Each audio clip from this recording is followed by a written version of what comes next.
Baisse ta tête. Baisse ta tête. Larry, what the hell are you doing? Larry! Larry, you can't just... Oh, Larry! Oh, are you all right? How did... I don't know what's going on here. Oh, Sir, I'm arrested. Oh! oh.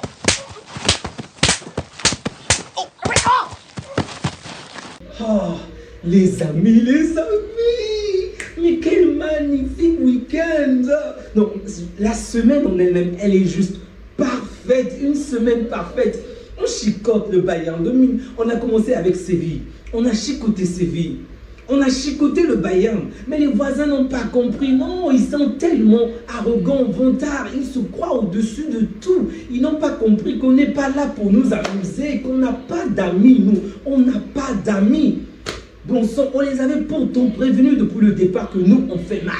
On n'est pas comme les autres, on n'est pas comme les autres. Il n'y a pas de remontada chez nous, il n'y en a pas. On ne connaît pas c'est quoi la remontada. Alors, vous avez profité contre une petite équipe allemande au nom de Dortmund, c'est ça, Dortmund. Et vous avez cru que vous pouvez répéter la même chose face aux grands d'Espagne. Mais quand même. Trop d'excès de confiance, vous parlez du Barça, de la plus belle équipe, du plus magnifique effectif, du plus grand des plus grands, bon sang. Mais quelle soirée fantastique, quelle soirée magnifique. Cette soirée est juste parfaite. Oh, cette semaine est parfaite. Chicoter un vieux voisin, un vieil ennemi, ok, et fouetter, mettre à quatre pattes le voisin en blanc. Oh non, flic, merci. J'avais prédit 5-0. Malheureusement, Lewandowski a manqué une action. On va le dire ainsi. On s'est limité à 4. Ok.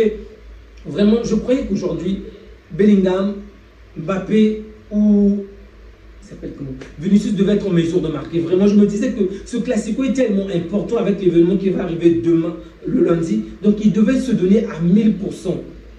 Mais en face d'eux, vous savez, on avait un grand Peña. Mais là, je suis choqué, je suis stomaqué. Pendant tout le match, je n'ai pas cru à chacune des actions que Peña a réalisées. J'étais stoïque, on aurait dit que j'étais un marbre. Je n'y croyais pas. Comment est-ce que Peña, à ce niveau, vraiment... Pardon, je ne sais pas ce que ces joueurs font en ce moment, mais je m'excuse, je vous présente toutes mes excuses. Parce que toutes les fois que je critique un joueur, toutes les fois que je suis contre un joueur, le jour d'après ou peu de temps après, il me montre de quelle manière il peut complètement être transfiguré. Bravo, flic, bravo. Mais c'est ça un coach. Il inspire la confiance, le zèle. En fait, déjà merci à Xavi parce que la majeure partie de ces joueurs de la Masia, c'est lui qui les a lancés. Il faut être véridique. Mais ce que Flick est en train de faire en ce moment est juste fantastique. Oh, mais... les mots me manquent pour pouvoir exprimer mon grand amour, pour exprimer ma joie. Je n'arrive pas vraiment, sincèrement, je n'arrive pas à vous dire de quelle manière je suis sublimé de voir ce Barça faire des choses fantastiques à ce point. Mais bon sang, vous jouez contre le Real et vous êtes sur la médiane, mais c'est pas possible, c'est de la folie. Je vous ai dit que c'était pas possible, que en face de nous on a des TGV forcément, on devait reculer un tout petit peu, mais Flick est un fou, Flick est plus qu'un fou, il a dépassé le stade de la folie. C'est pas croyable, il les a alignés aux médianes. Le pire c'est quoi? Vraiment, si vous avez vu que la première période du match, sincèrement, rien que les statistiques, vous allez vous dire que le Barça a dominé, le Barça a écrasé le Real en vous basant sur les statistiques. Alors que ce n'était pas du tout le cas. Le Real avait largement le dessus, mais aucune des actions du Real n'a été comptabilisée parce qu'ils étaient tout le temps hors jeu. Tout le temps hors jeu. Mais quel positionnement fantastique, les amis. Oh! Non, ce jeu est juste magnifique. Je vous avais dit que si jamais l'homme parvient à battre le Real tout en gardant ce même jeu, en restant toujours sur la ligne médiane, je ne douterai plus jamais de ce jeu, ok? C'est vrai que je suis sceptique parce que ça me met... En fait, je suis constamment sur les nerfs, j'ai constamment peur que l'on puisse nous casser dans le dos et que l'on marque. Mais là, je vous promets, je balaye tous mes doutes face à des TGV. Face à des TGV, on a réussi à garder notre poteau individuel. Alors, face aux autres équipes, on va faire mieux. Mais bon sang, attendez, dites-moi, je vais calmer mes émotions et parler du Real. Mais ces attaquants-là sont des polars. Non, mais sincèrement, c'est vrai que notre ligne défensive est parfaite, elle est top, vraiment. Le positionnement de nos joueurs est juste exceptionnel, mais il faut reconnaître que Mbappé, Vinicius n'ont pas été à la hauteur aujourd'hui. Mais c'est quoi ça? Vous courez, vous êtes presque aussi rapide qu'un train. Bon, plaisanteries mis à part. Vous êtes tellement rapide qu'on ne peut même pas vous rattraper, mais vous vous précipitez. Pourquoi? Pourquoi? En face de vous, vous avez des défenseurs qui ne sont pas si rapides que ça. C'est pourquoi notre gardien est obligé d'avancer pour soutenir la dernière ligne. Pourquoi Mbappé s'est autant précipité? Mais l'intelligence du positionnement, ils ne l'ont pas, ils ne l'ont pas. Je vais directement contacter Flick, ok? Je vais contacter Flick afin que Flick puisse offrir tout un week-end gratuit aux Madrilènes pour les apprendre à se positionner, parce que c'est pas correct quand même. C'est le voisin, on ne peut pas lui faire ça. C'est pas correct de ridiculiser le voisin à domicile de cette manière. C'est pas possible. C'est pas possible. Oh. Les mecs se sont donnés à fond. Fallait voir la première période. On aurait dit qu'ils veulent tout bouffer, tout écraser. Ils étaient chauds, bouillants, bon sang. On a vraiment galéré pendant la première période. À chaque touche de balle, ils se retrouvaient dans notre camp. À chaque touche de balle, pratiquement dans notre surface. Il les a demandé de se calmer, ok? Et qu'en deuxième période, qu'on devait les massacrer, Oh, c'était beau. Mais quel fessée galactique, la fessée des galactiques. On a rendu tous les galactiques pathétiques aujourd'hui. Ils étaient tous nuls, rien, tous nuls. Le joueur qui sort du lot pour moi, c'est un tout petit peu Kamavinga, ok? Somni va peut-être venir un peu après, mais Kamavinga sort du lot. Je pense que le Lille également avait bien commencé, vraiment, il a quand même fait une première période assez intéressante, mais en deuxième période, on l'a fait du tort, le mec. Sa famille ne va plus le reconnaître, il sera renié par sa femme et ses enfants. Le pauvre, il saute de tous les côtés, il se positionne sur tous les angles, et on lui fait du mal à ce point. Bon sang, ayez pitié des papas, des autres, bon sang. Les amis, cette soirée est magnifique. Vraiment, si vous êtes fan du Real, ben, vous avez toutes mes compassions, parce que souvenez-vous des nouvelles règles. Étant donné qu'on vous a battu, en plus à domicile, ouf.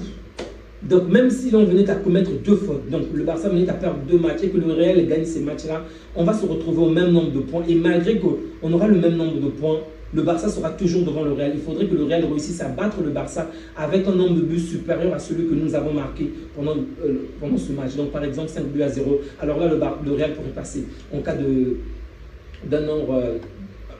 parité de points. Donc ça, c'est un véritable avantage, surtout qu'on a donné 4 à 0. C'est vrai, je suis un tout petit peu frustré. Je voulais un 5 à 0, une manita, ok, comme au temps de Guardiola, mais bon, on va se contenter du 4 aujourd'hui. J'ai également vu sur les réseaux, sauf erreur de ma part, que Piqué avait pronostiqué ce même 4 à 0. Ok, bravo lui, je vais peut-être davantage voir ses pronostics. Vraiment, bravo, Flick a fait du Flick. On n'était pas forcément la meilleure équipe en première période, je dois l'avouer. Ça m'a vraiment inquiété, il y avait pas mal d'actions dangereuses. C'est vrai, elles se terminaient souvent en hors-jeu, donc je célébrais. Mais il y avait toujours ce danger-là parce que l'adversaire se retrouve constamment dans notre dos.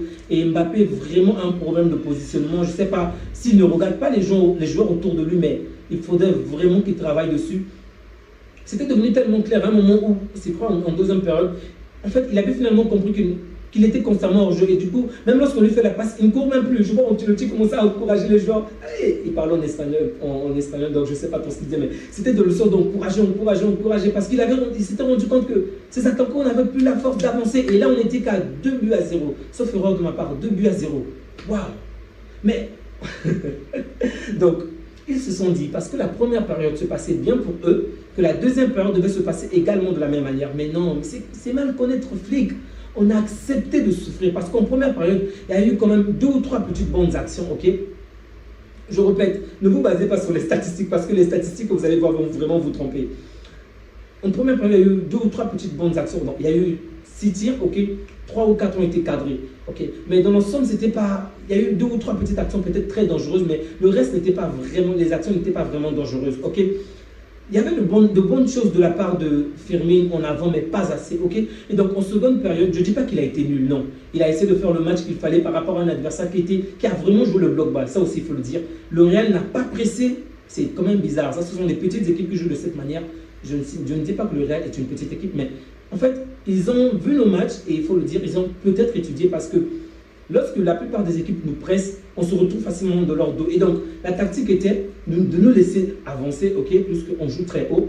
Ensuite, ne pas presser. Et donc, une fois qu'on devait s'embourber dans leur camp, eux, ils devaient envoyer directement les défenseurs, leurs attaquants dans le dos de nos défenseurs. C'était bien fait, il faut le dire. C'était parfaitement bien fait. Ce qui a vraiment porté préjudice, c'est peut-être le positionnement de Mbappé ou de Vinicius. Il y avait ce mauvais positionnement-là, le premier point. Le deuxième point, il y a eu un tout petit peu, je ne sais pas si c'est de l'orgueil ou de l'égoïsme entre Vinicius et Mbappé, ok?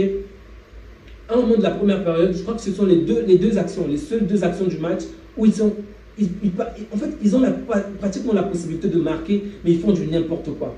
Vinicius se retrouve en tout cas très bien positionné, il n'est pas hors jeu. Mbappé est libre, il pouvait faire la passe à Mbappé, mais il a voulu marquer à la manière dont Mbappé a l'habitude de marquer, genre viser le poteau où le gardien bloque à l'angle.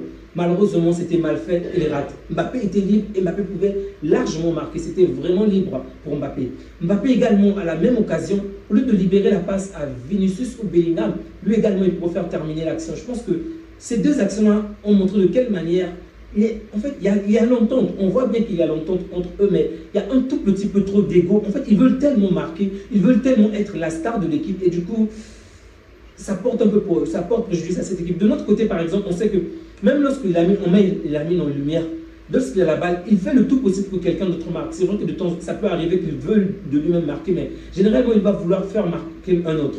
On a également vu avec Rafinha aujourd'hui, il est non seulement buteur, mais également passeur.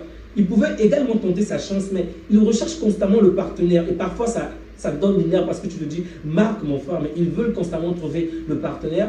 Donc, il n'y a pas d'ego en fait. Vous ressentez qu'ils ne sont pas juste des collègues, ce sont des amis, des potes, et qu'il y a vraiment une meilleure entente, ok? Avec Mbappé et Vinicius, ce n'est pas vraiment ça. Il y a l'entente, je dis bien évidemment, mais à côté de cette entente, il y a...